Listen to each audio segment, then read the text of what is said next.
All those in favor? Okay, on to item F. Could I get a motion for item F in its entirety? A motion? Second? Any discussion? All those in favor? On to item G, reports. Student board member report. I would say my other half is not here right now. She's at a game, so I wish her the best of luck. But we are talking and we discussed that, everybody was doing pretty good, getting settled in. Everybody's finding their classes pretty well, which is super nice because usually you have a few stragglers. So it's super nice that everybody's finding their classes really well. I would say that, sports are going great. Football's starting up, so, last game was a little iffy, but, it's okay. We're going to build on from there. So we have homecoming coming up. Student government right now is planning that. For timing-wise, now that gymnastics is not there, we have a few extra minutes, so we're going to try to get our teachers involved in more activities. We have Spirit Weekdays. The whole theme entirely is Toy Story, so that's pretty nice. And I think the themes are pretty relevant to everybody. Everybody can get involved super easily, so that's really nice. And our semi-formal theme is Rio, so hopefully that goes pretty well. That's all I have. Okay, so the question of the day is, how's the cell phone policy thing working? I was also talking to Emma about that. I don't think it's been as bad as everybody thought it was. I think everybody's doing super well without their phones. I see kids are more interactive in class and getting along with their peers. I've had a few of those kids that don't like it, but they tolerate it. So I think overall it's been super well.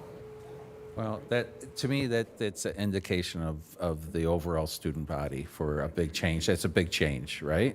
And to have it go off flawlessly without too many disruptions, I think is a testament to you guys, really. So congratulations on that. Board member report. The only thing that I have is I'm going to send out questions. We have the new superintendent from OC and BOCES coming in at our next meeting, so I'll start the conversation. I'd like to get the questions ahead of time to him, so he'll be a little bit prepared.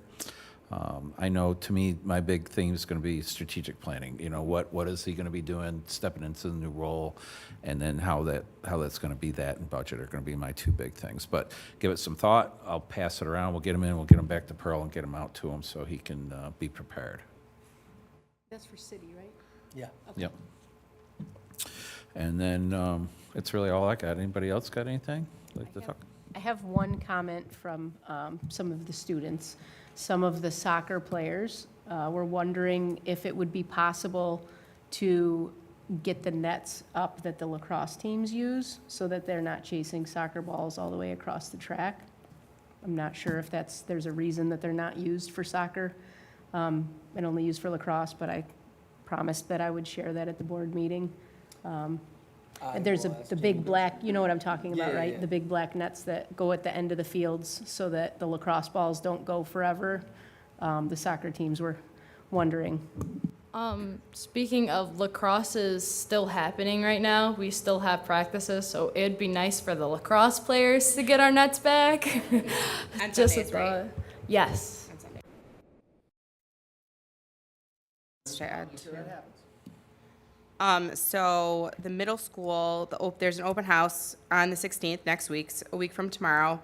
And then I just want to add that we had an open house the week before school, and we handed out agendas. And I just want to say that there was so many people there, and it was lovely to see everyone finding their classrooms, everyone excited. The attendance was just off the charts. So that was really, really good to see for the middle school for sure.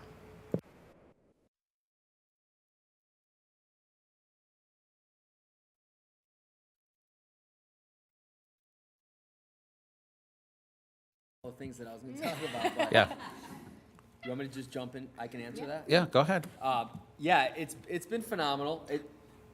It's been phenomenal. I always kind of just plan for the worst. And so Paul and I met down there with Aaron and Jason Fellows, our new director of transportation, several times. And the whole plan that we had was to eliminate the biggest problem that we've had, and that's the huge bus line of parents stuck in with the buses. Because at the end of the day, all of the buses take a right and head to the high school, all of the buses.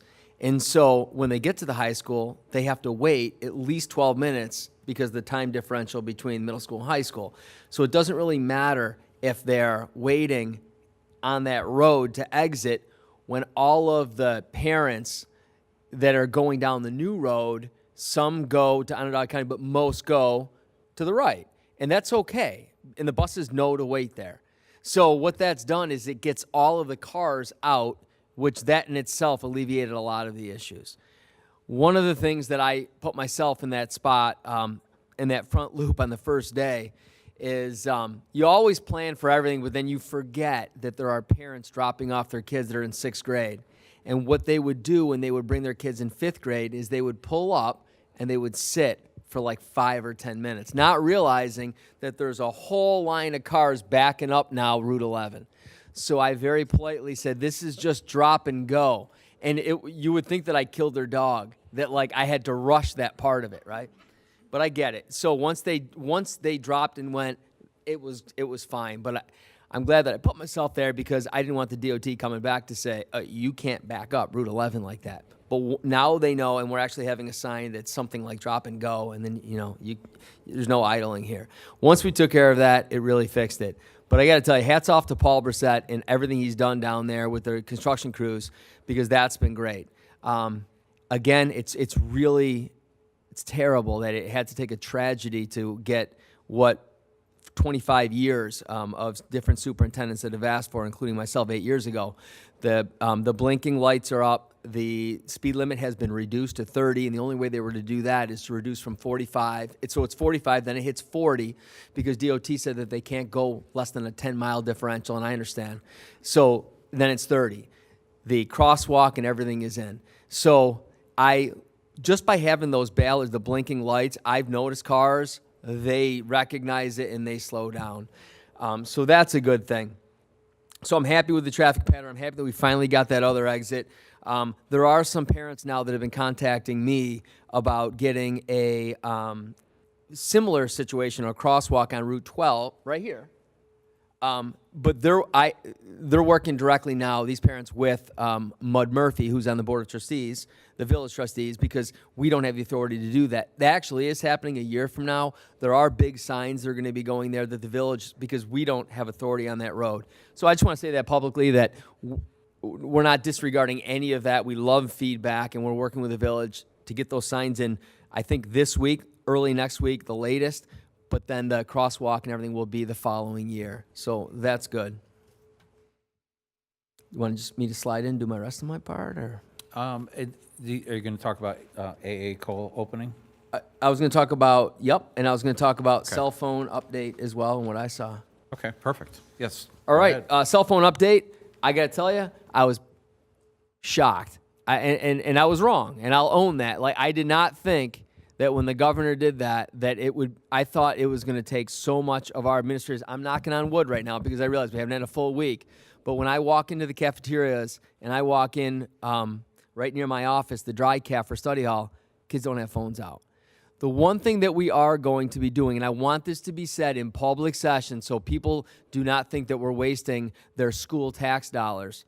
We've had a lot of students come up to me. Maybe they said, you actually brought it to my attention at the last meeting. Remember we talked over there about we have a lot of rule followers. And I actually just heard a 9th grade girl right here saying she's a rule follower. So she, after last block, she quickly has to get to her locker to be able to get her phone. Most of the kids keep the phones in the bags. And this is happening in all schools. And as long as the phone doesn't go off or vibrate, we would never know. But the kids that are the rule followers that aren't putting it in their bags because their parents said no, the governor said it can't be in your bag, it's got to be in your locker, we have a solution for that.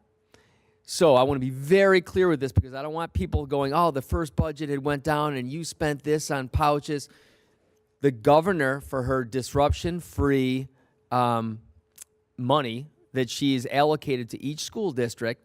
It's you use it or you literally lose it. It's just like with the pandemic, and it goes off somewhere else. We lose it in this community. Ours was $18,000. In the late spring, it was determined that we had to have a place to store. We picked our lockers because the only game in town at the time was Yonder.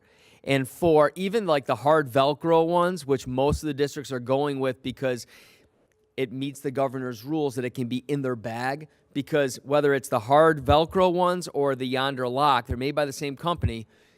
Once it goes in there, it blocks all signals. So phones won't be vibrating in the pouches. They won't be going off in the pouches. They were only $8 through a different company. So we put a bid out. We heard that there was another company that got on the BOCES bid, a local company, and Yonder was selling the same ones for $27 with the Velcro. We got them for $8, the exact same pouch from the same distributor. So we were able to not go a penny over the state's allocation of $18,000. That got us 2,000 of the pouches. So everyone in the middle school, everyone in the high school, and we had 100 at the elementary level. If some of the fifth graders, their phones are going off in their lockers and things like that. So again, we didn't spend anything beyond what the state said. This money is earmarked and it can only go for storage for devices. And the reason why when we get these in a week or two, when they come in, probably in a week, is then we can give them to the students, because the rule followers won't have to then run to their locker when they have friends that are just keeping them in their bags and off. And so that will solve that whole problem. But I really want the community to know we spent none of their school tax money. I mean, it's all of our tax money that the governor allocated. North Syracuse, I think, got, $75,000. We got 18. Originally, it would have cost us $65,000 for pouches, but because another company came up and they're only getting a couple dollars profit for each, as opposed to $26 profit for each, we were able to do that. So when they come in, I'm gonna send something out to the parents so they know this money came right from the governor. This is the governor's legislation, and you had to use the money. This is the first time that we didn't just submit a grant and they get reimbursed. So we were getting that $18,000. The last thing I wanted the governor to say is, we gave you $18,000, what did you do with it, right? Well, we're using lockers. And we needed to be able to show this is what we're doing. Because the last thing, and I know what's going to happen, we will have troopers come into the schools, and just like they did last year, because they directly report to the governor, and they're going to ask not to go in classrooms, they're going to ask to go in the cafeteria. And if it stays like it does right now, we don't have any problems. But again, it hasn't been a full week yet, right? So we don't know how many of the students may grow tired of that and want to get back on their phones. The good news is we'll at least have those pouches, and we didn't pay for that. So that's that. The other thing is AA Cole. I've been out there 3 times already. The building is beautiful. It's so much brighter. The hallways, the walls, the little STEM spaces, it's amazing. Again, this district went about 13 and a half, maybe 14 years without a district-wide capital project. That's why since I came in, this is my 10th year here, we've been rolling with capital projects to be able to, get our buildings first up to code. When they go into the buildings, they look at the mechanical and they look at the masonry and the structural. There were a lot of things that weren't even code anymore. We were able to do all of that. The front wall, that money was earmarked like 4 years ago with the first capital project, and the bids were just astronomically high. And so that's why it's finally almost done. They have the really nice maroon stone caps that go on the top. If anyone saw what that wall looked like before, it was not in good condition. That's where all the students get their pictures for graduation. That's where the media always show the building. It was rain stained. You called it, was it brutal, minimus brutal, whatever it was. But yeah, it wasn't a good representation when people look up at our school for the first time. And again, that money all came from the capital project from Maureen. Was that 4 years ago that was the 2022 one? So we're excited that Cole, the good news too is a lot of the kids now are the bus line.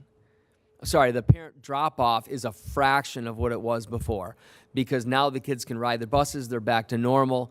If they miss the bus, we had a little bit of an attendance issue, because I get it, if you live way out there, they're driving their kid all the way in. But it's really good that they're back to normal, and they seem really, like they never left there. The new student, that was the best one I think we've ever had. The new student day for all ninth graders was packed with people. The older students had their clubs set up and were recruiting. I thought that was great. Kids were very excited. That was started over the summer, but it was great. That pretty much concludes the. And the teachers. I want to say it was probably like the top 2 of the best back to school that I think we've had. It was great. Everyone was excited to get back. So Bethany Centrone did a great job with all of the things that normally are dry. People were really enjoying themselves for that. So that concludes the superintendent report. Okay, thanks, Tom. Yeah, it was a huge crowd. The welcome back to you. It was actually out into the hallway, so it was a good showing for sure. If I could get a motion for item H in its entirety. A motion. Second. Any discussion? All those in favor? Okay, I will make the motion that the Central School District Board of Education hereby move into executive session to discuss a matter leading to a tenure of 3 particular people with no action to follow. Can I get a second? A second. Any discussion? All those in favor?